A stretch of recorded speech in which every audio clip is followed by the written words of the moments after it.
So, what's up, people of the internet? Welcome to another episode of Filmstock Tryouts.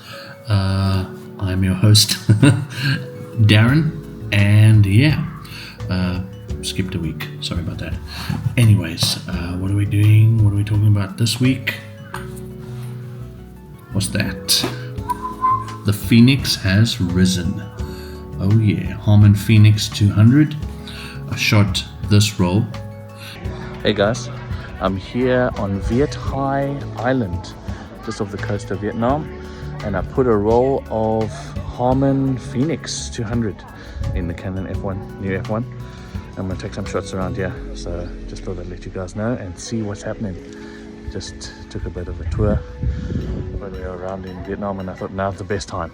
So yeah, I'm going to shoot it at about 120. Went on holiday to Vietnam and took this and a whole bunch of other film with, and developed this myself. Super proud. With Bellini Photo C41 kit. Scanned it myself with my Sony A6500 and the Laowa 65mm macro lens. Yeah, pretty cool. So welcome and let's get into it. So yeah, my overall thoughts on Harman Phoenix is I enjoy it.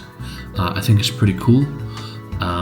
There are some things that I think maybe Ilford or Harman are probably working on or would like to work on or should work on, and we'll probably get into that as we go through the film.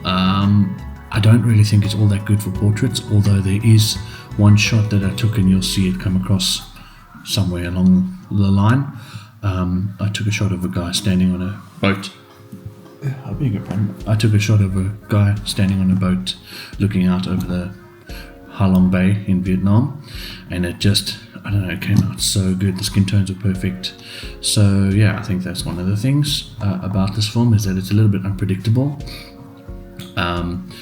Slight changes in lighting can really drastically change the look of the film, and it is quite difficult to kind of color correct when you convert it, and that's also because it doesn't have the orange base, which they do actually say on their website that it doesn't have an orange base. So they give some settings that work best for if you're scanning it with like a scanner, and then if you're doing a digital scanning, DSLR or mirrorless scanning, which is what I did, they say continue with your process as usual, which is what I did. But I did find it a bit difficult to color correct and get the images as close to what I can recall the lighting and the colors were on the day, or even just if I wanted to be a little bit creative with the color. I did struggle a bit with that. So yeah, I think lighting situations, it does have a bit of difficulty, and I suppose I should have actually started with what ISO I shot it at. I shot it at ISO 120 because I had already seen some people have said that 200 is maybe a little bit too narrow. The ISO, it needs a bit more light. So yeah, I shot it at 120, and I know that I was in Ha Long Bay and it was pretty sunny, well lit most of the time, so I could have probably shot it at 200 and had sufficient light, but I'm really glad that I shot it at 120. Actually, I probably would have been happy with shooting at 100. Harman does say that it's a variable ISO film. It can go from 100 to 400, and I've seen some results at 400. It's not my thing. It's a little bit too, the exposure latitude becomes very, very narrow, it seems, and the shadows kind of just become mud. So I haven't seen many good shots at 400 ISO. So as we're speaking about light, Phoenix performs well in well-lit, consistent light, and you'll see with some of the shots where I had that, like the portrait that I was talking about, the side portrait, it was well lit and consistent across the image. And then you can also see that a few of the photos, the lighting is not consistent across the image. You'll see that there are quite bright highlights and then pretty dark shadows, and you'll notice that in those shadows the images do become quite muddy. So yeah, with that, I would say that the exposure latitude of this film is not all that great. It's almost akin to slide film, so it's about half a stop of exposure latitude within an image. If you shoot underexposed, it can fall apart, or in what I see, it falls apart quite quickly. Yeah, so it requires abundant light.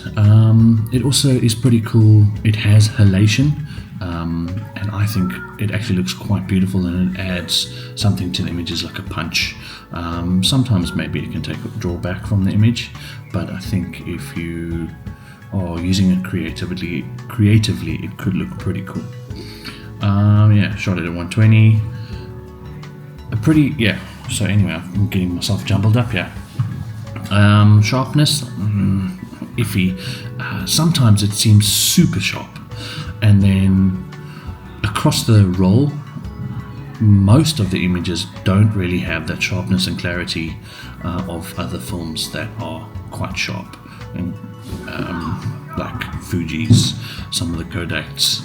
It did struggle a little bit, and I think that's also because I did have a wide range of exposure in most of the images, with the really harsh or well lit exposures in mid, and then darker shadows. So I think it struggled a bit with that, and that kind of ruined the sharpness across the images. Contrast, it's actually quite high contrast images, and when tweaking and color correcting or converting and just trying to get a base edit, it was difficult for me to get the contrast correct across the images to look more or less uniform. And that's also, I was shooting it in changing lighting situations, going from really wide open, well lit spaces like the middle of the sea, and then passing behind or in front of large cast islands. So yeah, that kind of added a bit to it. But overall, I think it's a really, really cool film, and I'm pretty stoked that there are companies that see there is still a future in film, and that they've invested and created a brand new color film, and that they're putting research and time into it, and they're putting it out there for us to try, and then give our own feedback. And yeah, I'm really grateful for that. Also, having been really recently only getting into film, that's pretty cool that we have that kind of like the history of film, but we also have new stuff being made and created, and that's pretty cool. Innovation and helping us to explore and learn more about our crafts as photographers and creative people. So I'm super excited for that. I've already purchased another 2 or 3 rolls that I'm going to try, and maybe try some different lighting scenarios, maybe some neon lit, some tungsten lit scenarios. So yeah, that's kind of more or less. I forgot, grain. So yeah, it's a medium, I would say, grain for Phoenix. Some images do seem to have a little bit slightly more grain, although I think that's actually more the shadows falling apart, and that makes it a little bit difficult to see overall the clarity and sharpness, and then also just to see how the grain is actually prevalent in the image. And then in some of the other images, the grain seems to not really take anything away from the image, and it does add something to the images. But yeah, in grade, I'd say about medium, not very high, but not super fine either. So yeah, that's my thoughts on Harman Phoenix 200.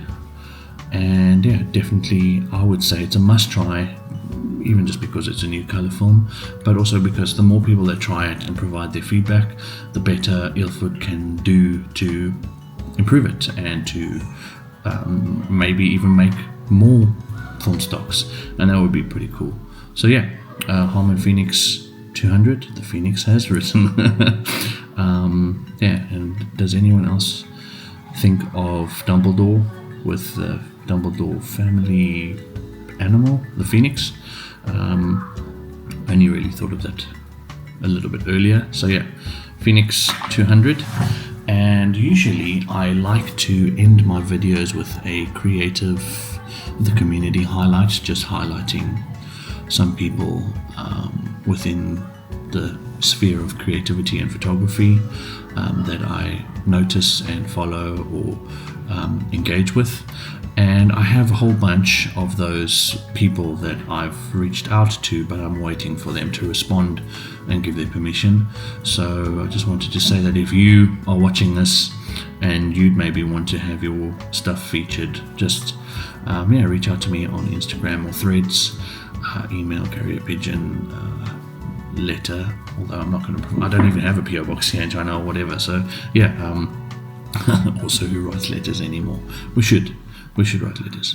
But yeah, reach out to me and let me know, send me some of your links, your portfolio, Instagram or whatever, and let me see some of your work. And yeah, I'm not a critic, I'm not going to critique and break down images. I just share what I like and what inspires me, and just things that I think are cool and beautiful.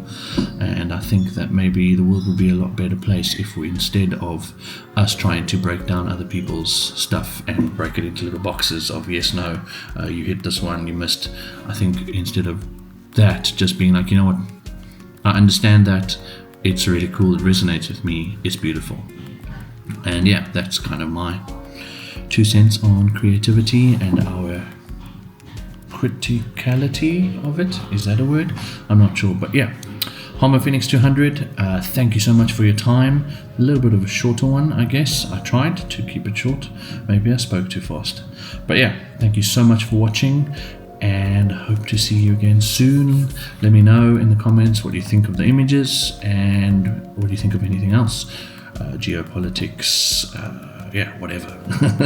The comments are for us to all engage and catch up with one another, I guess. See you guys on the next one, and as always, just keep making stuff. Be blessed. Darren out. See yas.